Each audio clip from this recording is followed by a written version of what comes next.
पत्तों की तरह बिखरने लगे और तुम्हें लगे कि तुम्हारे साथ बहुत बड़ा अन्याय हो रहा है, तो उस समय रोने या शिकायत करने के बजाय आसमान की तरफ देखकर मुस्कुराना, क्योंकि जब तुम्हारी योजनाएं खत्म होती हैं, ठीक उसी क्षण से उस परमपिता की योजना शुरू होती है।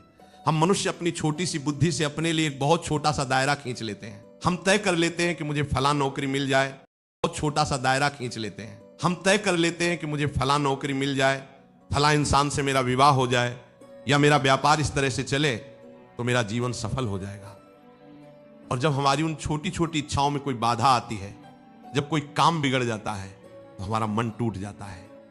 हम भगवान के सामने खड़े होकर रोने लगते हैं कि हे प्रभु, मेरे साथ ही ऐसा क्यों किया। लेकिन हम ये भूल जाते हैं कि हमारी दृष्टि केवल आज तक सीमित है, जबकि वो परमात्मा हमारे बीते हुए कल, हमारे आज और हमारे आने वाले जन्म जन्मांतरों का पूरा चित्र एक साथ देख रहा है। वो जानता है कि जो चीज आज तुम्हें एक बहुत बड़ा सुख लग रही है, वही कल तुम्हारे लिए एक बहुत बड़ा जाल बन सकती है। जब कोई छोटा बच्चा किसी चमकते हुए तेज चाकू को खिलौना समझकर पकड़ने की जिद करता है और बहुत रोता है, तो क्या एक माँ उसके आंसुओं को देखकर वो चाकू उसके हाथ में दे देती है? बिल्कुल नहीं। माँ उस बच्चे के आंसुओं को सह लेती है, लेकिन उसका हाथ कटने नहीं देती। ठीक इसी प्रकार तुम्हारा ईश्वर भी तुम्हारी उन प्रार्थनाओं को, तुम्हारी उन जिद को अनसुना कर देता है, जो भविष्य में तुम्हारे पतन का कारण बन सकती है। इस गहरे सत्य को अपने हृदय में उतारने के लिए आज मैं तुम्हें एक ऐसी सत्य कथा सुनाता हूं जो तुम्हारी सोच को पूरी तरह से बदल देगी और तुम्हारे जीवन की हर निराशा को हमेशा के लिए खत्म कर देगी। एक बार एक बहुत ही धर्मपरायण और सच्चा इंसान था। वो भगवान का अनन्य भक्त था। उसके जीवन में कुछ आर्थिक परेशानियां आ गई थी, कुछ कर्ज हो गया था। अपने समुद्री जहाज पर व्यापार के लिए जाने का निर्णय लिया। वो भगवान की मूर्ति के सामने रोया, उनसे प्रार्थना की कि हे प्रभु, मैं एक लंबे और अनजान सफर पर जा रहा हूं, मेरे परिवार का और मेरी इस यात्रा का ध्यान रखना। अपने परिवार को भगवान के भरोसे छोड़कर वो उस बड़े समुद्री जहाज पर सवार हो गया। जहाज ने अपनी यात्रा शुरू की। कुछ दिनों तक सब कुछ बहुत अच्छा चलता रहा। मौसम साफ था और वो इंसान हर सुबह शाम जहाज के कोने में बैठकर अपने भगवान का नाम जपता था। लेकिन एक रात अचानक समुद्र ने अपना भयानक रूप ले लिया।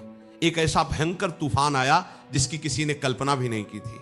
आसमान से बिजलियां गिरने लगीं, समुद्र की लहरें पहाड़ों जितनी ऊंची उठने लगीं और वो विशाल जहाज किसी खिलौने की तरह उन लहरों के बीच डगमगाने लगा। कुछ ही घंटों के भीतर वो जहाज टूटकर समुद्र में समा गया। जहाज पर सवार सभी लोग पानी में डूब गए, लेकिन वो भक्त किसी तरह लकड़ी के एक बड़े टुकड़े को पकड़कर पानी में तैरता रहा। वो पूरी रात मौत से लड़ता रहा और मन ही मन भगवान को पुकारता रहा। अगली सुबह जब उसकी आंख खुली तो उसने पाया कि लहरों ने उसे एक अनजान और निर्जन टापू के किनारे फेंक दिया है। वहां मीलों तक कोई इंसान नहीं था, केवल घना जंगल, रेत और समुद्र था। जब उसे होश आया तो उसने सबसे पहले घुटनों के बल बैठकर भगवान को धन्यवाद दिया कि हे प्रभु, इतने बड़े तूफान में जहां सब डूब गए, वहां तुमने मेरे प्राण बचा लिए। तुम्हारी कृपा अपरंपार है। अब मैं इसी सहारे जी लूंगा। उसने टापू पर कुछ जंगली फल खोजे, उन्हें खाकर अपनी भूख मिटाई। दिन बीतने लगे। वो हर दिन समुद्र के किनारे खड़ा होकर किसी जहाज के गुजरने का इंतजार करता और प्रार्थना करता।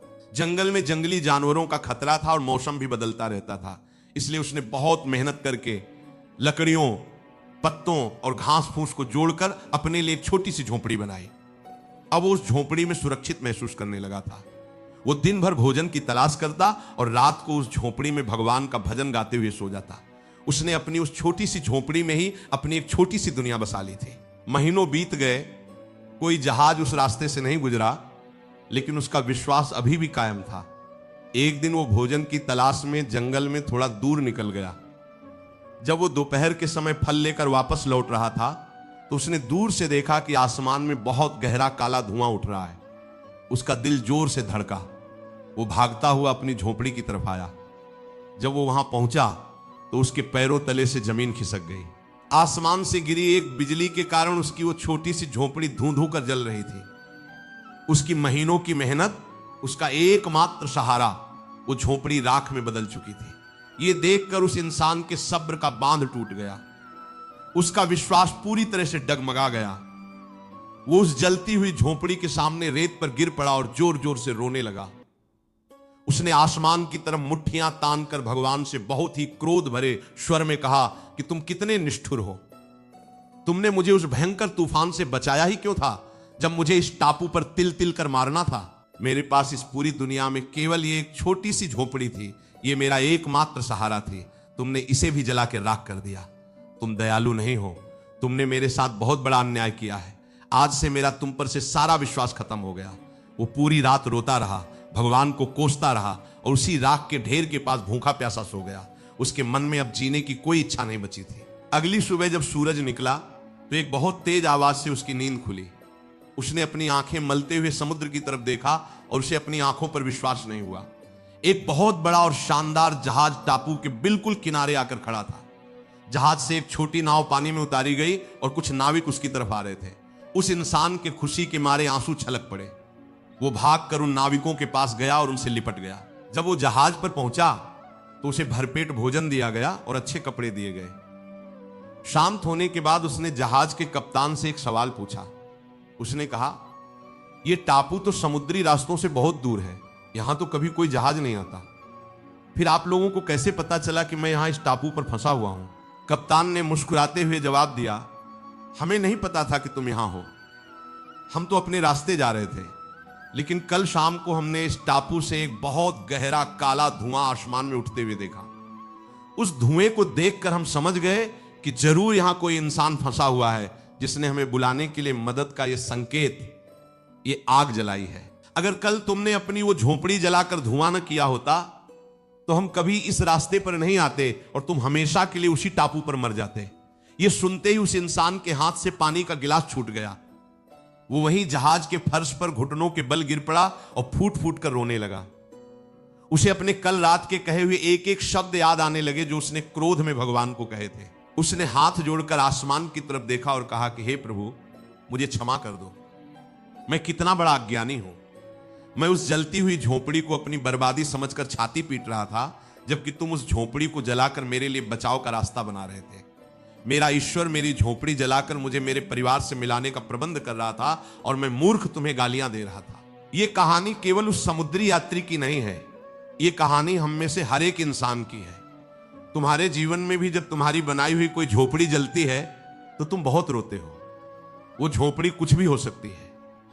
वो तुम्हारा कोई बहुत अच्छा चलता हुआ व्यापार हो सकता है जो अचानक डूब गया हो। वो तुम्हारी कोई ऐसी नौकरी हो सकती है जो अचानक तुम्हारे हाथ से निकल गई हो। वो तुम्हारा कोई बहुत करीबी और प्यार का रिश्ता हो सकता है जो अचानक टूट गया हो। जब हमारी ये सांसारिक झोपड़ियां जलती हैं तो हमें लगता है कि हमारा सब कुछ खत्म हो गया। हम भगवान को कोसने लगते हैं कि मेरी किस्मत ही खराब है, भगवान मेरे साथ ही ऐसा क्यों करते हैं। लेकिन हम अपनी अज्ञानता के कारण ये नहीं देख पाते कि भगवान ने हमारी उस छोटी सी झोपड़ी को इसलिए जलाया है ताकि उस दर्द के धुएं को देखकर एक बहुत बड़ा सफलता का जहाज, एक बहुत बड़ी कृपा का जहाज हमारे जीवन के किनारे तक पहुंच सके। हो सकता है कि जिस नौकरी के छूटने पर तुम आज रो रहे हो, भगवान ने तुम्हारे लिए उससे कहीं बेहतर और सम्मानजनक काम सोच रखा हो, जिसके लिए तुम्हें पुरानी जगह से बाहर निकालना आवश्यक था। हो सकता है कि जो इंसान तुम्हें छोड़कर चला गया वो तुम्हारे भविष्य के लिए सही न हो और भगवान ने तुम्हें एक बहुत बड़े दुख से बचाने के लिए उस रिश्ते की झोपड़ी को जला दिया।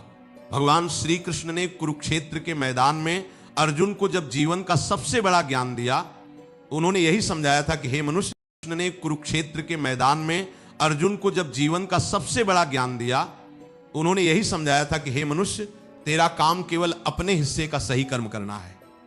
तू कर्म कर, लेकिन उसके परिणाम को लेकर जो तू अपने मन में व्यर्थ की चिंताएं पाल लेता है वो चिंता तुझे कभी शांति से जीने नहीं देगी। चिंता एक ऐसी चिता है जो इंसान के शरीर को बाद में, लेकिन उसकी आत्मा और उसके आत्मविश्वास को पहले ही जलाकर राख कर देती है। तुम पूरा दिन इस बात को सोच सोच कर घुलते रहते हो कि अगर कल मेरा काम नहीं बना तो क्या होगा, अगर भविष्य में मेरे साथ कुछ बुरा हो गया तो क्या होगा। ये जो अगर और मगर है ये तुम्हारे मन का सबसे बड़ा भ्रम है। तुमने कभी ध्यान दिया है कि प्रकृति में रहने वाला कोई भी पक्षी कल के लिए अनाज इकट्ठा करके नहीं रखता। वो सुबह उठता है, भगवान का गुणगान करता है, उड़ान भरता है और उसे उसका दाना मिल जाता है। क्या तुम्हें लगता है कि जिसने तुम्हें जन्म दिया है, जिसने तुम्हें इस संसार में भेजा है, वो तुम्हारे कल का प्रबंध नहीं करेगा? जब तुम व्यर्थ की चिंता करते हो तो तुम असल में भगवान के विधान पर, उनकी शक्ति पर संदेह करते हो। तुम ये कहते हो कि मुझे भगवान पर पूरा भरोसा नहीं है, इसलिए मैं खुद ही अपने दिमाग से सारी परेशानियां सुलझाऊंगा। और यही तुम्हारा सबसे बड़ा अहंकार है। जीवन में जो भी तुम्हारे नियंत्रण में है उसे सुधारने के लिए पूरी जी जान से मेहनत करो। अगर व्यापार में घाटा हुआ है तो अपनी गलतियों को पहचानो, नई रणनीति बनाओ। अगर परीक्षा में असफलता मिली है तो और ज्यादा मेहनत करो। कर्म के मैदान से भागना अध्यात्म नहीं है बल्कि कायरता है। लेकिन जब तुमने अपना 100% दे दिया, जब तुमने अपनी तरफ से सारी कोशिशें कर ली और उसके बाद भी परिणाम तुम्हारे पक्ष में नहीं आया, तो वहां पर अपनी जिद छोड़ दो। वहां पर अपने हाथ जोड़कर उस विधाता से कहो कि हे प्रभु, मेरे हाथ में जो था वो मैंने किया, अब जो परिणाम आया है मैं उसे तुम्हारा आशीर्वाद समझकर स्वीकार करता हूं। मैं जानता हूं कि जो भी हुआ है वो अंततः मेरे अच्छे के लिए ही हुआ है। अक्सर हम अपने जीवन में दुखों का कारण दूसरों को मान बैठते हैं। हम कहते हैं कि उस फला इंसान ने मुझे धोखा दिया, उसने मेरे साथ अन्याय किया, इसलिए मैं दुखी हूं।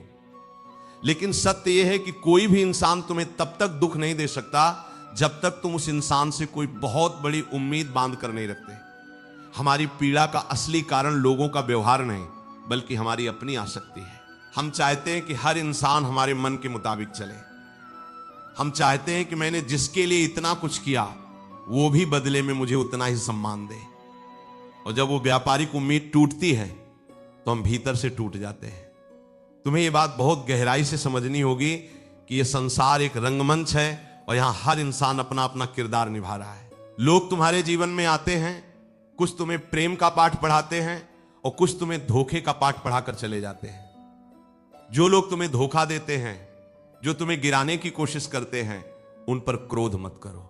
उन्हें मन ही मन क्षमा कर दो और उन्हें धन्यवाद दो, क्योंकि वे वही लोग हैं जिन्होंने तुम्हें दुनिया की असलियत दिखाई और तुम्हें यह सिखाया कि आंखें बंद करके भरोसा केवल भगवान पर किया जा सकता है, इंसानों पर नहीं। क्षमा करना कोई कमजोरी नहीं है बल्कि ये लोहे जैसी मजबूती की निशानी है। जब तुम किसी को क्षमा करते हो तो तुम उस इंसान पर कोई एहसान नहीं कर रहे होते, बल्कि तुम अपने मन को, अपनी आत्मा को उस ईर्ष्या और क्रोध की आग से आजाद कर रहे होते हो जो तुम्हें अंदर ही अंदर जला रही होती है। अपने मन से कहो कि जिसने मेरे साथ जो किया वो उसका कर्म था और मैं जो कर रहा हूं वो मेरा कर्म है। मेरा ईश्वर न्याय करने के लिए ऊपर बैठा है, मैं खुद न्यायाधीश क्यों बनूं? जब तुम दूसरों के प्रति कोई बैर नहीं रखते, जब तुम्हारा हृदय एकदम निर्मल और शीशे की तरह साफ हो जाता है, तब उस खाली और साफ हृदय में परमात्मा का वास होता है। और जिस हृदय में स्वयं गोविंद आकर बैठ जाएं, वहां क्या कभी कोई दुख, कोई चिंता या कोई भय टिक सकता है? कभी नहीं। धैर्य एक ऐसी शक्ति है जिसे दुनिया की कोई भी परिस्थिति हरा नहीं सकती। लेकिन हम इंसानों में सबसे बड़ी कमी यही है कि हम हर चीज तुरंत चाहते हैं। हम आज बीज बोते हैं और सोचते हैं कि कल सुबह तक उस पर मीठे फल लग जाएं। आध्यात्मिक मार्ग हो या सांसारिक मार्ग, दोनों में परिपक्व होने के लिए समय लगता है। जब तुम किसी कठिन परिस्थिति से गुजर रहे हो, जब तुम्हें चारों तरफ सिर्फ अंधेरा दिखाई दे रहा हो, तो उस समय घबराना मत। वो अंधेरा तुम्हें कब्र में दफनाने का अंधेरा नहीं है, बल्कि वो तुम्हें एक बीज की तरह मिट्टी में बोने का अंधेरा है। बीज जब मिट्टी के नीचे दबता है तो उस पर बहुत दबाव पड़ता है, उसे घुटन होती है, लेकिन उसी दबाव के कारण उसकी जड़ें फूटती हैं और वो एक दिन सीना तानकर एक विशाल वृक्ष के रूप में धरती से बाहर आता है। तुम्हारे जीवन का ये बुरा समय, ये संघर्ष असल में तुम्हारे भीतर की शक्तियों को जगाने का, तुम्हारी जड़ों को मजबूत करने का समय है। भगवान कभी भी अपने सबसे प्रिय भक्तों को आसान रास्ता नहीं देता, वो उन्हें आग में तपाता है ताकि वे कुंदन बन सके। इसलिए अपने जीवन की किसी भी परिस्थिति को बुरा मानना छोड़ दो। ये सृष्टि एक बहुत बड़ी पहेली है और हम इसका केवल एक बहुत छोटा सा हिस्सा देख पाते हैं। जब एक चित्रकार कोई बहुत सुंदर पेंटिंग बनाता है तो वो उसमें काले रंग का भी इस्तेमाल करता है। अगर तुम पेंटिंग को बहुत पास से देखोगे तो तुम्हें केवल वो काला धब्बा दिखाई देगा और तुम कहोगे कि ये कितना भद्दा है। लेकिन जब तुम थोड़ा पीछे हटकर पूरी पेंटिंग को एक साथ देखोगे तो तुम्हें समझ आएगा कि उस काले रंग के बिना उस पूरी तस्वीर की सुंदरता ही निखर कर नहीं आती। तुम्हारे जीवन के दुख, तुम्हारी असफलताएं और तुम्हारे संघर्ष उसी काले रंग की तरह हैं। अभी तुम बहुत पास से देख रहे हो, इसलिए तुम्हें केवल दर्द दिखाई दे रहा है। लेकिन जब समय का पहिया घूमेगा और तुम कुछ सालों बाद पीछे मुड़कर देखोगे तो तुम खुद स्वीकार करोगे कि वो बुरा वक्त मेरे जीवन का सबसे जरूरी वक्त था, क्योंकि उसी ने मुझे इतना मजबूत और इतना समझदार बनाया। अब अपने मन को शांत करो। अपनी सारी चिंताओं का भारी गट्ठर, जिसे तुम सालों से अपने कमजोर कंधों पर ढो रहे हो, उसे आज और अभी उस परम पिता के चरणों में उतार कर रख दो। तुम अकेले नहीं हो। इस ब्रह्मांड की सबसे बड़ी शक्ति, वो अकाल पुरख, वो परमेश्वर हर सांस में तुम्हारे साथ है। जब भी मन घबराए, एकांत में बैठना, अपनी आंखें बंद करना और एक लंबी सांस लेकर खुद से पूरी दृढ़ता के साथ कहना कि जो हो चुका वो ईश्वर की मर्जी थी, जो हो रहा है वो ईश्वर की कृपा है, और जो आने वाले कल में होगा वो मेरे ईश्वर का सबसे सुंदर आशीर्वाद होगा। जब ये भाव तुम्हारे रोम रोम में बस जाएगा, तब तुम्हारे चेहरे पर एक ऐसी अलौकिक मुस्कान होगी जिसे दुनिया का कोई भी दुख, कोई भी इंसान छीन नहीं पाएगा। तुम एक योद्धा की तरह उठोगे और अपने जीवन के हर कुरुक्षेत्र में बिना किसी डर के, बिना किसी चिंता के विजय प्राप्त करोगे। अगर इन बातों ने तुम्हारे हृदय को भीतर तक छुआ है, अगर तुम्हारे अशांत और भटके हुए मन को आज एक बहुत गहरी शांति और सही दिशा मिली है, तो इस वीडियो को लाइक जरूर करना। तुम्हारा पता है कि हम तुम्हारे लिए जीवन को बदलने वाले ऐसे ही गहरे, सच्चे और प्रेम भरे आध्यात्मिक विचार हमेशा लाते रहे। इस ज्ञान की धारा को केवल अपने तक मत रोकना। चैनल को सब्सक्राइब